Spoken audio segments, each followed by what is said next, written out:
అందరికీ నమస్కారం. 294 స్థానాల్లో మమతా బెనర్జీ పోటీ చేయటం ఏంటి? అసలు మొత్తం బెంగాల్‌లో ఉన్నదే 294 స్థానాలు కదా! అనేటువంటి అనుమానం మీకు రావచ్చు. మీ అనుమానం నిజమే. కానీ ఈ థంబ్‌నెయిల్ నేను క్రియేట్ చేసింది కాదు. మమతా బెనర్జీ స్టేట్మెంట్. మమతా బెనర్జీ స్టేట్మెంట్‌నే నేను థంబ్‌నెయిల్‌గా పెట్టాను. ఆమె స్టేట్మెంట్ ఇచ్చారు.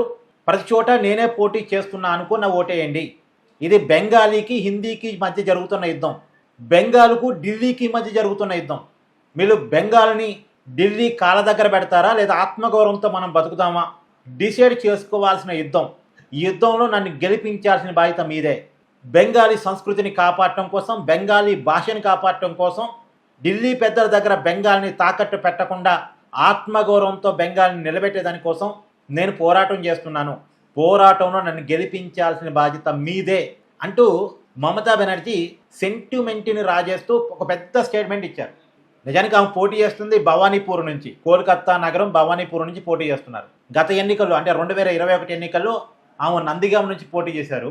ఆమె మీద పోటీ చేసిన బీజేపీ నాయకుడు, ఒకప్పటి టీఎంసీ నాయకుడు ఎవరు సువేందు అధికారి మమతా బెనర్జీని ఓడించారు. తర్వాత అంటే ఆమె పార్టీ గెలిచింది. తృణమూల్ కాంగ్రెస్ అధికారంలోకి వచ్చింది 2021లో. కానీ ఎమ్మెల్యేగా మమతా బెనర్జీ ఓడిపోయారు. తర్వాత భవానీపూర్లో ఉప ఎన్నికలు వస్తే ఉప ఎన్నికల్లో ఆమె పోటీ చేసి గెలిచారు. అంటే ముఖ్యమంత్రి అయిన తర్వాత కూడా 6 నెలల్లో ఎమ్మెల్యే కానీ ఎమ్మెల్సీ కానీ కావచ్చు. కాబట్టి ఆమె ఉప ఎన్నికల్లో గెలిచి ముఖ్యమంత్రిగా కొనసాగారు. ఇప్పుడు అదే భవానీపూర్, పోయినసారి ఉప ఎన్నికల్లో గెలిచిన భవానీపూర్ నుంచే మళ్ళీ తిరిగి ఈ ఎన్నికలు ఆమె పోటీ చేస్తున్నారు. పోయినసారి నందిగాంలో ఓడించిన సువేందు అధికారే మమతా బెనర్జీని మళ్ళా భవానీపూర్లో కూడా ఓడించడం కోసం రంగంలో దిగాడు. ఇక్కడ పోటీ చేస్తున్నాడు ఆయన.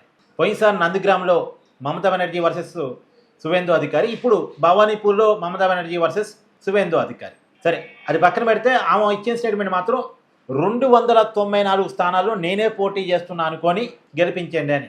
ప్రాంతీయ పార్టీ నాయకులకి ఎట్లుంటుందంటే తమను చూసే ఓటేస్తారనే ఫీలింగ్ ఉంటుంది. ఇప్పుడు టీడీపీ అధినేత చంద్రబాబు నాయుడుకి ఏముంటుంది? టీడీపీ నుంచి గెలిచిన ఎమ్మెల్యేలంతా నా వల్లే గెలిచారు, అక్కడ ఓటేసిన వాళ్ళంతా నన్ను చూసే ఓటేశారు జనాలు అనే ఫీలింగ్ ఉంటుంది. వైసీపీ అధినేత జగన్మోహన్ రెడ్డికి ఏముంటుంది?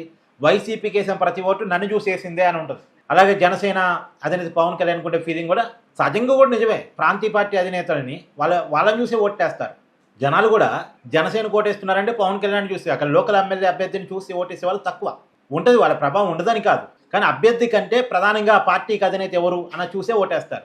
అధికారం టీడీపీకి ఇద్దామా, వైసీపీకి ఇద్దామా, చంద్రబాబుకి ఇద్దామా, జగన్కి ఇద్దామా అన్న దాన్ని బట్టే ఓటింగ్ ఉంటుంది. అక్కడ కూడా బెంగాల్లో కూడా అంతే. మమతాకి ఇద్దామా, బీజేపీకి ఇద్దామా అన్నదాన్ని బట్టే ఓటింగ్ సరళ ఉంటుంది అక్కడ లోకల్ ఎమ్మెల్యేల కంటే. రెండోది, లోకల్ ఎమ్మెల్యేల మీద వ్యతిరేకత ఉంది. తృణమూల్ కాంగ్రెస్ పార్టీకి సంబంధించిన ఎమ్మెల్యేల మీద వ్యతిరేకత ఉంది. ఎందుకంటే వాళ్ళలో చాలామంది ఎమ్మెల్యేలు రిపీటెడ్ ఎమ్మెల్యేలు ఉన్నారు. 2011లో ఎమ్మెల్యేలు అయిన వాళ్ళు, 2016లో ఎమ్మెల్యేలు అయిన వాళ్ళు, 2021లో ఎమ్మెల్యేలు అయిన వాళ్ళు ఉన్నారు. రిపీటెడ్ ఎమ్మెల్యేస్ మీద ఏంటంటే సహజంగా వ్యతిరేకత ఉంటుంది. కాబట్టి ఆ ఎమ్మెల్యేలను చూసి ఓటేయకండి, నన్ను చూసి ఓటేయండి అని మమతా బెనర్జీ స్టేట్మెంట్ ఇచ్చారు. దానివల్ల అడ్వాంటేజ్ ఉంటుంది అనేటువంటిది ఆమె యొక్క ఫీలింగ్ కావచ్చు. అంటే మమతా బెనర్జీకి అధికారం ఇవ్వటం కోసం ఓటేస్తున్నాను అనే దాన్ని రేపితే, ఆ మమతా బెనర్జీకి ఎందుకు ఓటేస్తున్నానంటే బెంగాల్ కోసం వేస్తున్నాను, బెంగాలీ కోసం వేస్తున్నాను అనే దాన్ని కనుక వాళ్ళలో తీసుకెళ్ళాలనుకో గెలుపు ఈజీ అవుద్ది అనేటువంటిది మమతా బెనర్జీ స్ట్రాటజీ. ఆమె ప్లే చేస్తున్న స్ట్రాటజీలు కూడా వర్కౌట్ అవుతున్నాయి. ఆమె సింపతి గెయినింగ్ బాగా చేసుకోగలుగుతున్నారు, లోకల్ ఫీలింగ్ని బాగా రెచ్చగొట్టగలుగుతున్నారు. బీజేపీ ఎలాగైతే హిందుత్వ ఐడియాలజీ ద్వారా ఓట్ల పోలరైజేషన్ చేస్తుందో, మమతా కూడా లోకల్ సెంటిమెంట్ ఆధారంగా ఓట్ల పోలరైజేషన్ చేస్తున్నారు, బాగా చేస్తున్నారు ఓట్ల పోలరైజేషన్. ఎంత వ్యతిరేకతలో కూడా మమతా బెనర్జీ మళ్ళీ తిరిగి తానే అధికారంలోకి వచ్చేటువంటి పరిస్థితులు క్లియర్గా కనపడుతున్నాయి. అంటే నేను గత వీడియోలో కూడా చెప్పాను, మమతాకు సీట్లు తగ్గుతాయి, బీజేపీకి సీట్లు పెరుగుతాయి. బీజేపీకి ఓట్లు పెరుగుతాయి, సీట్లు పెరుగుతాయి. మమతాకి ఓట్లు తగ్గుతాయి, సీట్లు తగ్గుతాయి. కానీ అధికారం మాత్రం మళ్ళా మమతా బెనర్జీదే. సిచ్యువేషన్ ఇప్పటికైతే అలాగే ఉంది.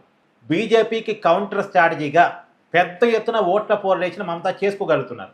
ఎగ్జాంపుల్ అండి, హిందుత్వ మతంలోనేమో దళితుల్ని, గిరిజనులు తన వెనకాల ర్యాలీ చేసుకున్నారు. గిరిజన ఓట్ బ్యాంక్ చాలా పెద్ద ఎత్తున ఉంది బెంగాల్లో. ఆ గిరిజన ఓట్ బ్యాంక్ మొత్తంగా మమతా బెనర్జీ వైపే మెజార్టీగా మొగ్గు చూపుతుంది. తర్వాత మైనార్టీ ఓట్ బ్యాంక్ మొత్తం మమతా వెనకాలే ఉంది. మైనార్టీ ఓట్ బ్యాంక్ ఫిక్స్డ్గా ఉంది. హిందూ ఓట్ బ్యాంకులో గిరిజన ఓట్ బ్యాంక్ ఫిక్స్డ్గా మమతా బెనర్జీ అనుకుంటుంది. ఇది మమతాకి బాగా అడ్వాంటేజ్ కలిసి వస్తుంది. మమతా మీద నిజానికి వ్యతిరేకత ఉంది, పరిపాలన బాగాలేదని, డెవలప్మెంట్ లేదని, అక్కడ శాంతి భద్రత సమస్య ఉందని ఫీలింగ్ మిడిల్ క్లాస్లో ఉంది. కానీ ఆమె రకరకాల సానుభూతి రాజకీయాలు గేమ్ ప్లే చేయడం ద్వారా మళ్ళీ తిరిగి అధికారాన్ని సంపాదించుకోగలుగుతున్నారు. సో ఎలక్షన్ స్ట్రాటజీ బాగా తెలిసిన వ్యక్తి మమతా బెనర్జీ. అందుకనే 3 దశాబ్దాలకి పైగా అధికారంలో ఉన్న కమ్యూనిస్టుని మట్టి గరిపించి అసలు వాళ్ళని నామరూపాలు లేకుండా చేయగలిగిన వ్యక్తి తను. ఇలా మళ్ళీ తను గెలవటానికి బీజాలు వేసుకుంటుంది. కాకపోతే వ్యతిరేకత మాత్రం తీవ్రంగా ఉంది, అది పక్క. కాకపోతే లోకల్ సెంటిమెంట్ని రాజేయడం ద్వారా మమత మళ్ళీ బెంగాల్ని తన కైవసం చేసుకునే పరిస్థితులు కనపడుతున్నాయి. అందులో భాగంగానే ఈ స్టేట్మెంట్ కూడా 294 స్థానాల్లో నేనే పోటీ చేస్తున్నాను, నన్ను చూసి ఓటేయండి అనేది ఆమె చెప్పుకొచ్చిన మాట.